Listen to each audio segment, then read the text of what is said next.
Hey guys, this is Chris from Empire Bricks and welcome to another LEGO Star Wars set review. Today we're having a look at set 75136, the Droid Escape Pod. It was released last year in 2016. It comes with 197 pieces. It has 4 minifigures and it originally retailed for $25 or €20.99. Well, this is a set that I wouldn't buy normally, but I got it at a clearance sale in Sweden. Um, this is just one of those sets that you need to get in a sale or anything. It's not memorable, except for the one scene in the movie, but it's not an epic ship or anything like that. So it's kind of different from many of the other sets. But now I have it. I'm actually quite fond of it. It's a really nice build. It looks great. It has some good minifigures. It has a lot of minifigures for a set this small. It is the third iteration of this set, I think, and by far the one that looks the most like the escape pod. So yeah, I'm pretty happy to have this set. But let's dive into the minifigures first. It comes with 4. The most obvious one are the droids, of course, because it is the droid escape pod. So there is a version of R2-D2, one of the best versions that I own at the moment. It's because of the dark gray at the top that it looks pretty accurate to the movie. It has some great printing. In my case, the printing is very well aligned. I've heard people complain about the line on the top here being a little bit, awkward or misprinted, but this one is just perfect. Really happy to have him. This is the latest version of C-3PO, or at least he was when the set came out. And I really like this gold color that he has. Also one of the most accurate versions around at the moment. Great printing on the front. I like this wiring here in his belly and on the back. I'm not sure where, but I've seen a movie that actually compares all the C-3POs. And even though the printing stays pretty much the same, they all have a unique wiring pattern for them. So those are the kind of details that LEGO puts in, and that's why LEGO is just that great. But yeah, pretty great minifigure, really accurate. So I'm really happy to have these two versions of the... Oh, let's get this sharp again. Of the droids. But let's get on to the Jawas. You get 2 Jawas. They each have their own separate guns, but if you look closely, they are not the same at all. This one has these pouches going on the front, and he also has a belt and a buckle on the back. And he has this black megaphone type gun. And the other Jawa has a different gun, so he has this, it's not a megaphone, more like a flashlight kind of thing. But it's a different gun, but also, because it's a different print. It's not pouches, it's more like bags or something different. And the belts are different. I'll put them next to each other.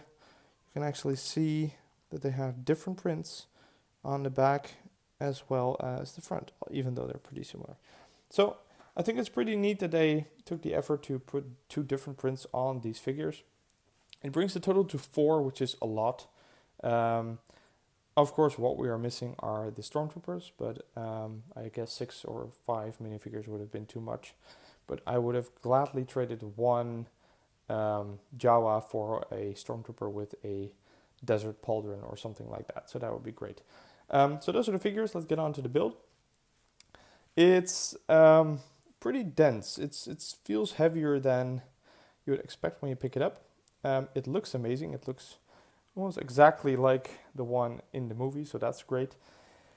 On the outside, there's a couple of things to notice. There's the engines of the pod that, they kind of are able to flip out like this, but I think the correct position is close to each other. So this is how it should be. And when it's like this, it can also stand on the engine. So that's great. And it has these side booster rockets in this gunmetal gray, which is kind of awesome to have these pieces.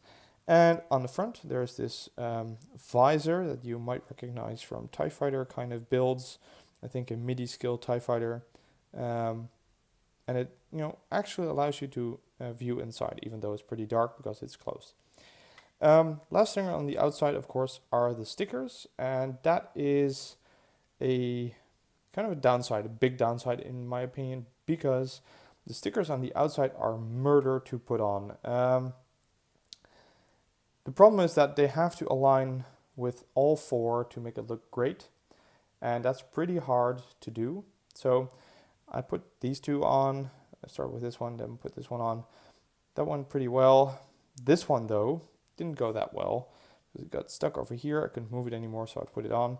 And I just chose to put the fourth sticker aligned with the third one, so you have basically two halves that are almost perfect, but they just don't align with the other halves. Like, there's a pretty big difference. So I'm kind of bummed about that, but I guess that happens. But just so you know, these stickers are pretty hard to apply. At least I think so.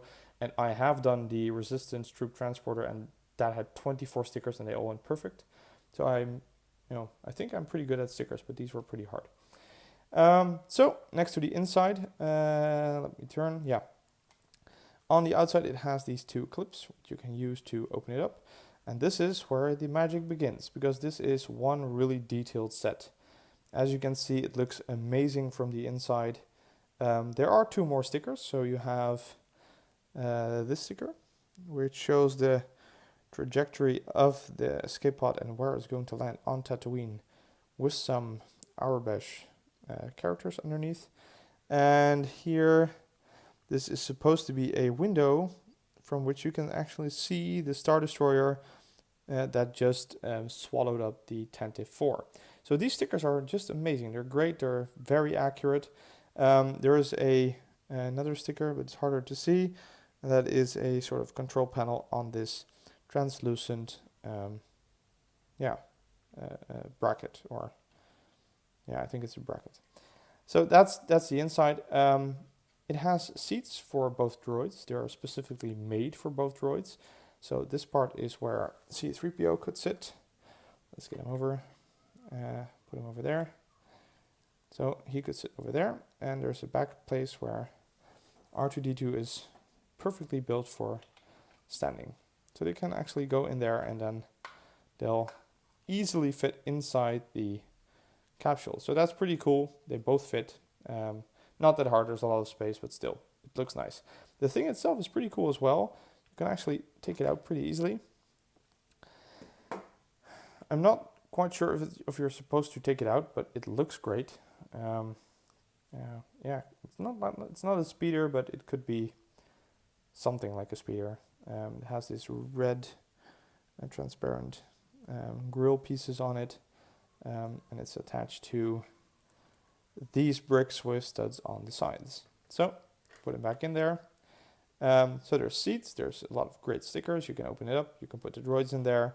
And then there is one last very important thing, and that is the Death Star plans. So there's this small build with this number plate holder that you normally see on cars and such, with the control panel that holds the Death Star plans, and it slides into this hole in the wall or in the top. You can actually put it back in, and then they can transport the plans to wherever they like. You can of course take it out and take off the Death Star plans and put it in their hands and such. And here you can actually see pretty well that you can see through the window on the front. So you can actually see my finger going past it. So I think that's pretty cool. You can actually see outside. Not something that you see a lot, no pun intended. So that's the inside. Droids fit in it, and you can close it up, and you can just put it over here. If it's landed and it would look like it just opened, you can put it like this. Jawas could come over, and you can all have a great movie scene over there. You just need some stormtroopers to complete the whole thing. So that's it, guys. To sum it up, I think the biggest pro of this set are the amazing details, and it's a great build. It's not that big, but it's definitely more of a build than, for example, a microfighter.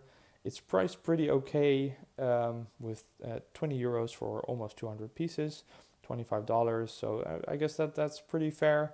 It has 4 minifigs, of which 2 are kind of essential to have. So if you don't have an R2-D2 or C-3PO, then this is a great set to get them. It has 2 Jawas, which are, kind of rare. Don't see those too often. The only bummer is, I think, the stickers, which are pretty hard to apply. Maybe LEGO should develop a sticker help or something, just like the brick separator, but I'm not sure how that would look like, but I would definitely like some help with these stickers. Maybe a line in the plastic that you can use as a guide or something. So that's pretty much the downside, and the lack of 1 or more stormtroopers, because they are looking for the droids. Basically, the Jawas aren't, not that much at least.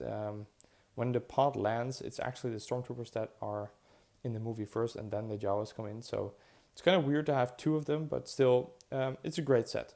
So that's it, guys. I really hope you liked this review. If you did, please like, comment, and subscribe to my channel, and I'll see you at the next video.